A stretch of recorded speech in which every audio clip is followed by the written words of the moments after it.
I can still hear her laugh echoing through the phone that night.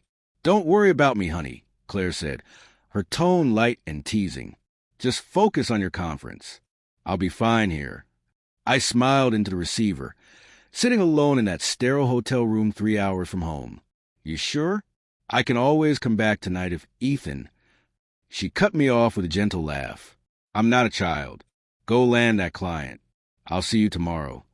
That was the last time her voice felt like home. The conference ran late, and afterward I couldn't sleep. Something inside me, instinct, maybe unease, wouldn't settle. Around midnight, I gave in, packed my bag, and started the drive back. The highway was quiet, the world half asleep. I didn't know it then, but I was heading straight toward the end of my marriage. When I pulled into our driveway at 3 a.m., the house was dark. I stepped out, the crunch of gravel sharp under my shoes, and noticed a faint glow coming from the living room. Inside, the air smelled of wine and her perfume. 2 half-full glasses sat on the counter. My stomach dropped. Maybe her sister stopped by. I told myself. Maybe a friend. But then I saw it. A man's leather jacket draped carelessly over a chair. Not mine. Something cold and electric ran through me. The stairs creaked above. Soft laughter. Then silence. Step by step, I climbed, my heart pounding in my chest. The bedroom door was slightly open. I pushed it, and the world stopped. Claire was in our bed, tangled up with someone else. Not just anyone, Ryan. My best friend. "Ethan!" she gasped, scrambling for the sheets. Ryan shot up, eyes wide, fumbling for his clothes. I didn't shout. I didn't throw anything. I just stood there, feeling my world crumble in slow motion. "Get out," I said quietly. Ryan mumbled something I didn't care to hear and bolted out the door, leaving only Claire's sobs behind. She reached for me through her tears. "It was a mistake, Ethan, I swear. It just happened." I laughed, hollow and broken. "Mistakes don't happen between my wife and my best friend, Claire. Those are choices." Her face fell apart. "I love you. Please don't do this." "Don't cut her off," I muttered, more myself than her. I came home early, Claire. 1 night away. That's all it took. I packed my bag in silence. When I walked past her, she grabbed my arm. "Please, Ethan, you can't just leave." I met her eyes. "Watch me." The next few weeks blurred together. I stayed at my brother's lake house, ignoring every call, every text. Each time her name lit up my screen, my chest twisted. I replayed that night over and over. The glasses, the jacket, the laughter. You think you know someone after 12 years. You think the person who shares your bed could never destroy what you built. But betrayal doesn't come from strangers. It comes from the ones who promised they wouldn't. Claire sent letters. She waited outside my office, crying in the parking lot, saying it was one night of loneliness, that she'd felt me drifting away. But love doesn't excuse betrayal. 2 months later, I filed for divorce. She didn't fight it. Maybe guilt kept her quiet. Ryan called once. I let it ring. Time crawled, then blurred. Grief hardened into numbness, and numbness slowly softened into peace. I started running again, joined a woodworking class, tried piecing together a new life from the shards she left behind. But trust, that never came easy again. I dated, but every warm smile reminded me of that ghost in my chest whispering, "Be careful. Remember last time." 2 years later, I saw her again. It was a Saturday afternoon at a charity event my company sponsored, a fundraiser for a new community center.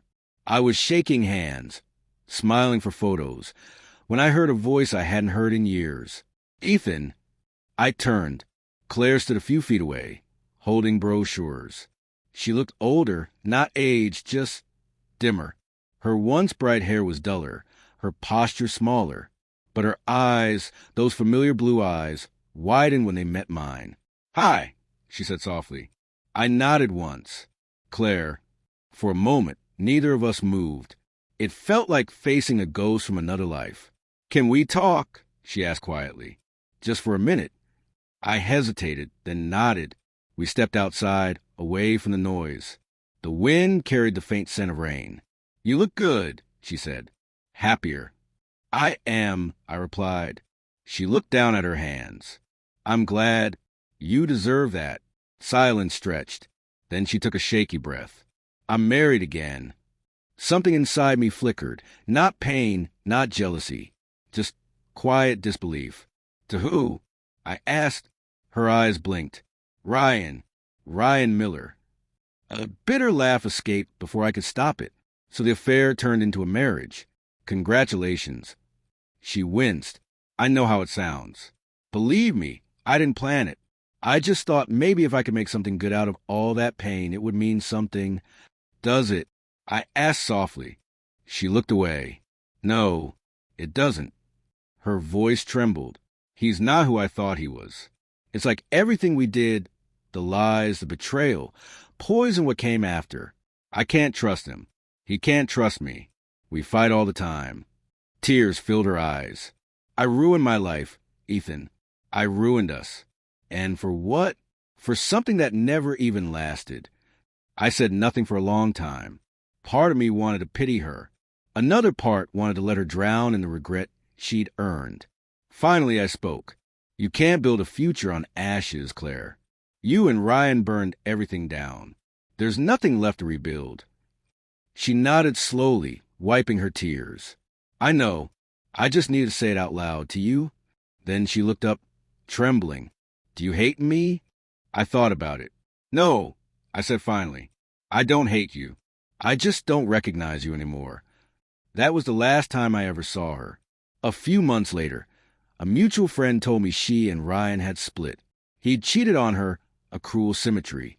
She moved away not long after. Life went on, and I changed, not just from pain, but from what it taught me. I learned to cherish quiet mornings, honesty, and small, steady acts of care. I learned that love without respect is a ticking bomb, and that once trust is shattered, it never fully heals. 3 years after that encounter, I met Sophie. She was nothing like Claire, calm, grounded, with a warmth that didn't demand attention but earned it. We met through work, became friends, and built something slow and steady. One night, she asked, "Do you ever miss her?" I paused. I missed the man I was when I believed her. I said. Sophie didn't answer. She just reached for my hand, and for the first time in years, I felt peace. Real peace. Last winter, I got a letter in the mail. The handwriting was familiar. Ethan, I don't know where to start. Ryan left. I think I finally understand what I did to you. The confusion, the hollow ache of being lied to by someone you love. I don't expect forgiveness, but I wanted you to know I still think about that night. You didn't deserve any of it. I hope you're happy. Claire. I folded the letter carefully and tucked it into my drawer, not out of anger, but out of mercy, because I was happy. Not perfectly, not completely, but enough. Sometimes I drive past the old house. There's a swing set in the yard now, laughter spilling from the porch. And for a moment, I feel something close to closure. One night away really did change everything. It shattered my idea of love, broke me in ways I thought I'd never heal, but it also rebuilt me. It taught me that sometimes the worst heartbreaks are also the cleanest resets, the ones that strip you bare until only truth remains. And that truth, as painful as it is, becomes your foundation. Because when love fails, you learn to love yourself again, quietly, fiercely, and without apology.